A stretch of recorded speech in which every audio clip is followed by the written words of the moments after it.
Lepo pozdravljeni! V tem video posnetku vam bom predstavila, kako uporabiti tole kolo sreče, ki ga najdete med interaktivnimi in večpredstavnostmi datotekami oziroma predlogami v sami galeriji notebooka. Odpremo galerijo, nato pa pritisnemo na podmapico Lesson Activity Examples in izberemo podmapico Interaktivnost in večpredstavnost. Najdemo ga pod Spinner, lahko bi ga iskali tudi s pomočjo iskalnika. Vtipkamo ime in pritisnemo na iskanje. In ga tudi najdemo. Zdaj sama predloga se vam pojavi na prosojnici.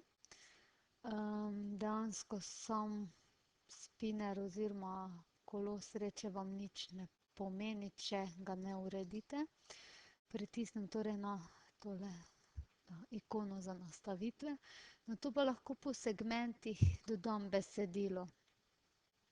Tukaj bi lahko vpisala recimo vprašanja za spraševanje, lahko napišem imena učencev.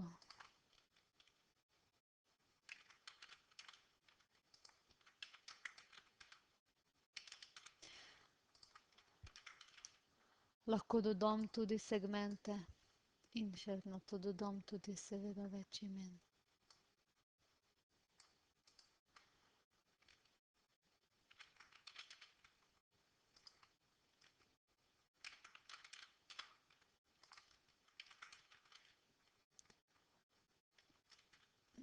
Tako, če pritisnem na barvo, lahko tudi spreminjam barve v samem kolesu sreče. Ko sem končala s tem, pritisnem na ikonico za nastavitve in začnemo uporabljati kolo sreče. Hvala.